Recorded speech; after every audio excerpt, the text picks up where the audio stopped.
करुणानिधि, वात्सल्य वारिधि, सिद्धांत पारगामी, धर्म के स्वरूप को स्पष्ट दर्शाने वाले वीतराग भगवान महावीर स्वामी को भावों से वंदन।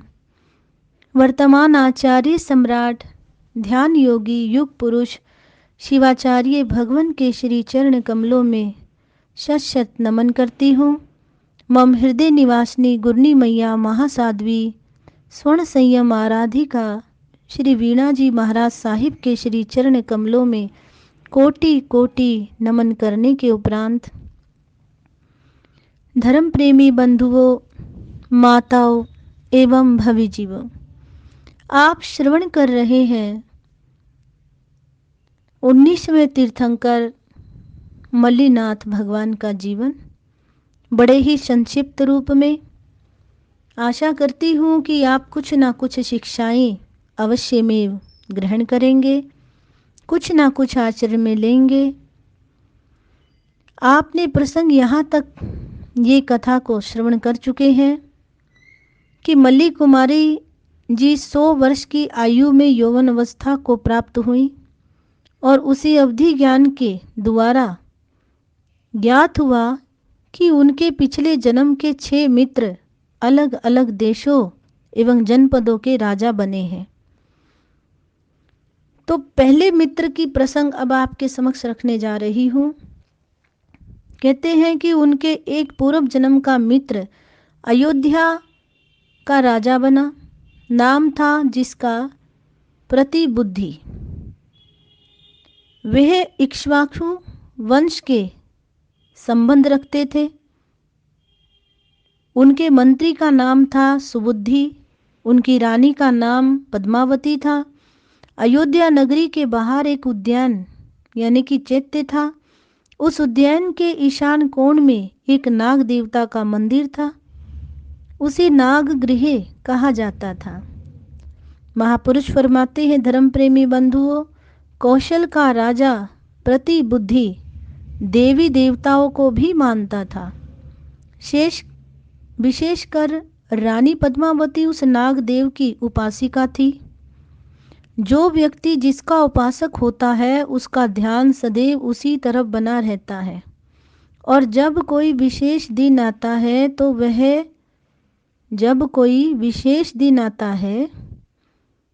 तो वह विशेष प्रकार के अनुष्ठान भी करता है।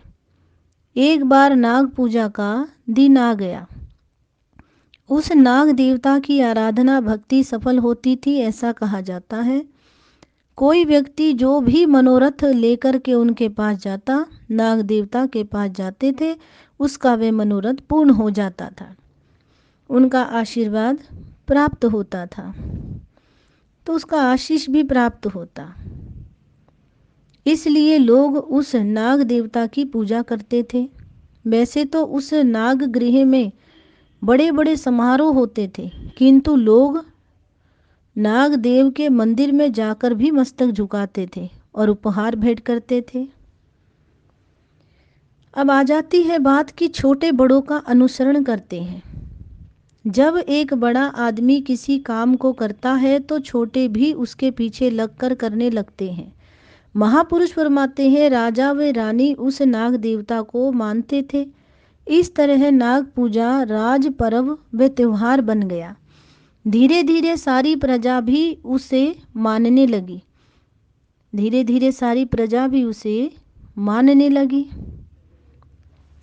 और जब धीरे धीरे सारी प्रजा उसे मानने लगी तो इसलिए तो महापुरुषों ने फरमाया है कि इसलिए पद्मावती रानी नाग देवता की पूजा करती थी, सभी मानते थे।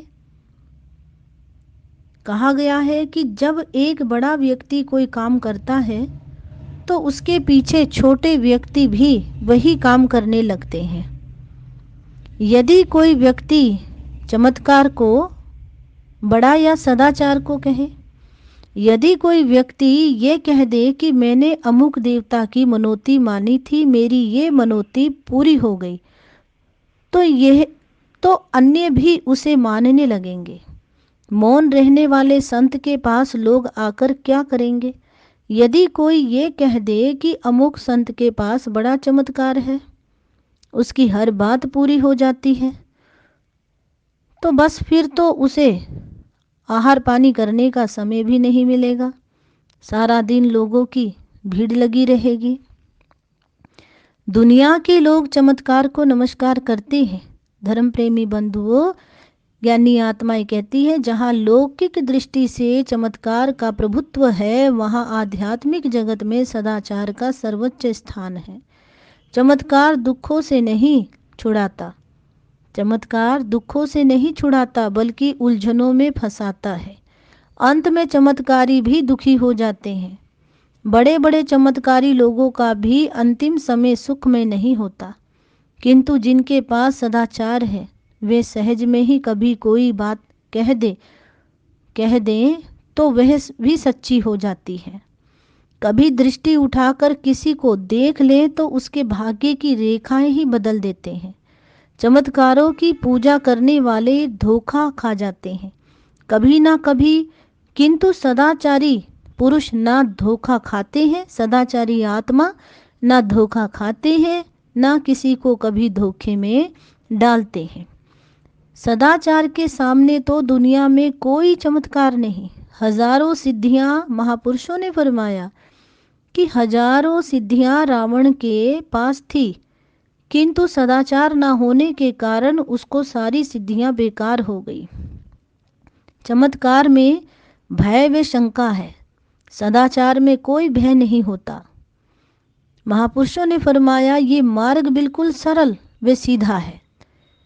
इसमें ना लालच किया जाता है और ना लालच में किसी को फंसाया जाता है। सदाचार में भक्त भगवान गुरु और शिष्य श्रावक और साधु, भक्त भगवान गुरु और शिष्य श्रावक और साधु दोनों सदा विश्वास व प्रेम की डोरी के साथ बंधे रहते हैं। ऐसे लोगों को गुरु की ओर से ठीक मार्गदर्शन भी मिलता रहता है। गुरु उपदेश व ज्ञान देकर अपने भक्तों का आत्मबल बढ़ाते हैं। उनका ये विश्वास बढ़ाते हैं कि जीवन में खट्टा मीठा जो कुछ भी आए उसे कर्म फल समझकर शांत मन से भोग लेना चाहिए। रानी पद्मावती की पूजा आध्यात्मिक नहीं थी। जब कोई बड़ा आदमी किसी मार्ग को ले ले तो वे ठीक समझा जाता है, किंतु यह बात ठीक हो भी नहीं सकती, क्योंकि कभी कभी कोई बड़ा आदमी भी कोई गलत मार्ग ले लेता है। पद्मावती अभी भौतिकता की डोरी से बंधी हुई है, इसलिए वह नाग देवता के सामने मनौतियां मनाती थी। अपने मनोरथों को पूरा करने के लिए एक बार नाग पूजा का दिन आया तो पद्मावती ने नाग पूजा करने का संकल्प कर लिया। अपने संकल्प को साकार रूप देने के लिए पद्मावती ने अपने पति देव प्रति बुद्धि से आज्ञा चाही। अब आज्ञा के विषय में भी एक थोड़े से शब्दों के साथ महापुरुषों की शिक्षा आपको अवश्य मैं आपकी झोली में भी डालना चाहूँगी कि कहा गया है कि आज्ञा में प्रेम और एकता के सूत्र सुदृढ़ होते हैं। आज्ञा लेने में घर का प्यार व प्रेम बना रहता है। बड़ों की आज्ञा हमारे लिए एक पर्वत के सहारे की तरह होती है। धर्म प्रेमी बंधुओं, माताओं, भवी जीवों, अनुभव के रास्तों से निकल करके जो आत्माएं निकलती हैं उनके जीवन से हमें बहुत खजाने मिल सकते हैं, पर हम मानेंगे तो, नहीं मानेंगे तो नहीं मिलेंगे। कहते आज्ञा की अपेक्षा करने और स्वेच्छा से काम करने में मजा नहीं आता। बुजुर्गों को पूछकर तथा उनकी राय लेकर काम करने में शोभा ही शोभा है।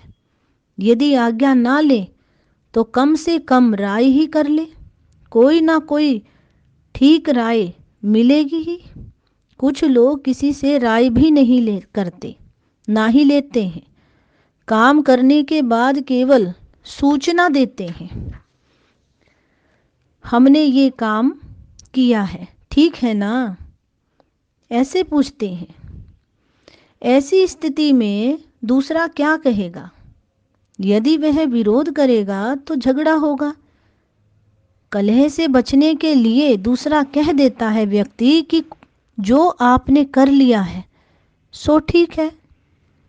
इस नीति में थोड़ी चतुराई रहती है और कुछ नहीं। काम शुरू करने से पहले किसी से सलाह करना ये एक दूसरे का सम्मान व आदर करना है। आज्ञा लेकर काम करना समर्पण है। ये सबसे ऊंचा आदर्श है।